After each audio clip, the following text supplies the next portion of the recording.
Circles. A line forming a closed loop, every point on which is a fixed distance from a center point, is called a circle. Circle could also be defined as the set of all points equidistant from the center.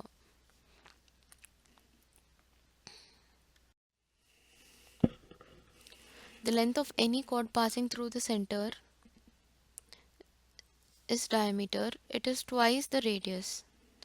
Circumference is the distance around the circle.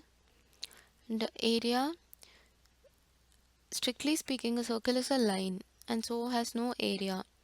What is actually meant is the area of the region enclosed by the circle. Chord is a line segment linking any 2 points on a circle. Tangent is a line passing a circle and touching it at just one point. The tangent line is always at the 90-degree angle to the radius of the circle. Secant is a line that intersects a circle at 2 points. Pi in any circle, if you divide the circumference, distance around the circle, by its diameter, distance across the circle, you always get the same number. The number is called pi and it's approximately 3.142. A circle is the shape with the largest area for a given length of perimeter. It has the highest area to length ratio when compared to other geometric figures such as triangles or rectangles. All circles are similar. To form a unique circle, it needs to have 3 points which are not on the same line.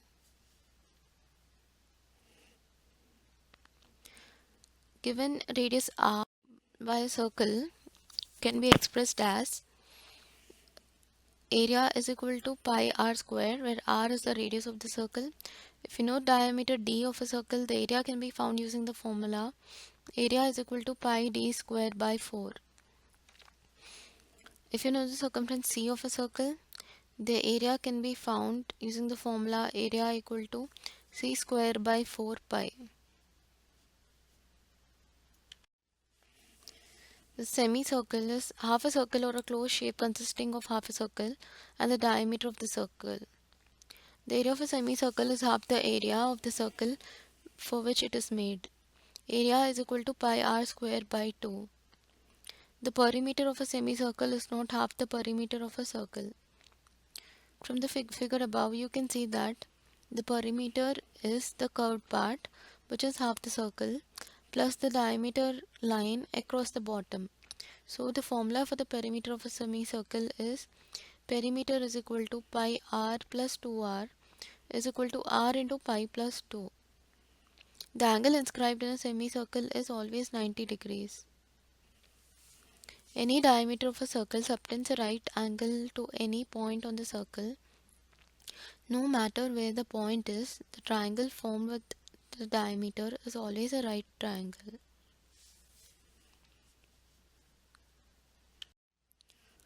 Chord is a line that links 2 points on a circle or curve. A diameter is a chord that contains the center of the circle. Below is a formula for the length of a chord. If you know the radius and the perpendicular distance from the chord to the circle center. This is a simple application of Pythagoras theorem. So length is equal to 2 into square root of r square minus d square, where r is the radius of the circle, d is the perpendicular distance from the chord to the circle center. In a circle, a radius perpendicular to a chord bisects the chord. Conversely, in a circle, a radius that bisects a chord is perpendicular to the chord, or in a circle, the perpendicular bisector of a chord passes through the center of the circle.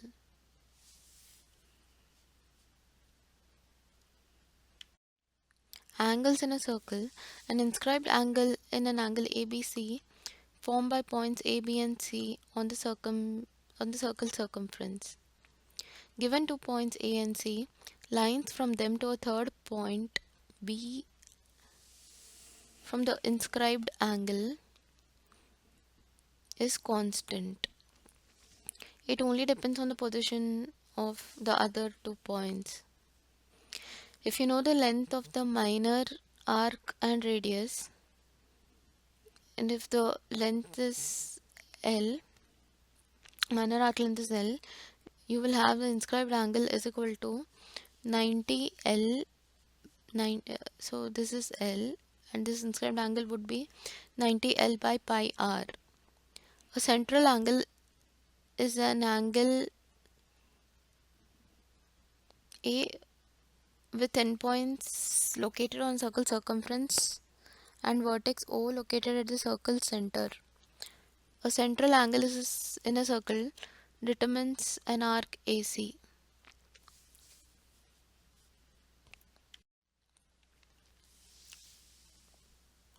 So the central angle theorem states that the measure of inscribed angle is always half the measure of the central angle. An inscribed angle is exactly half the corresponding central angle. Hence, all inscribed angles that subtend the same arc are equal. Angles inscribed on the arc are supplementary. In particular, every inscribed angle that subtends a diameter is a right angle, since the central angle is 180 degrees.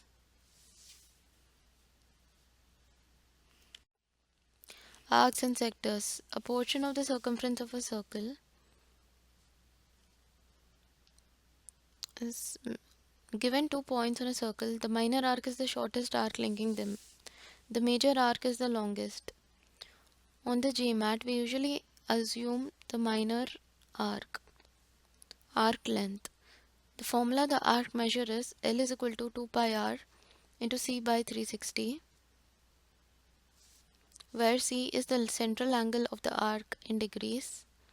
Recall that 2 pi r is the circumference of the whole circle, so the formula simply reduces this by the ratio of the arc angle to a full angle 360.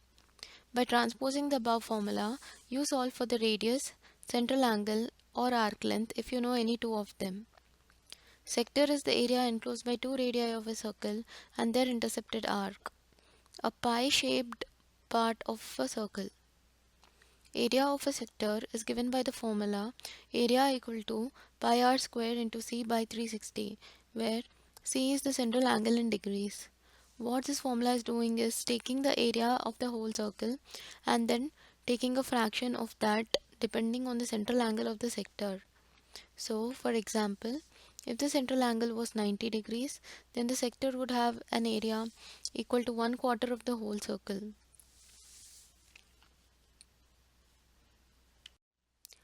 Power of a point theorem. Given circle O, point P is not on the circle and a line through P intersecting the circle in 2 points.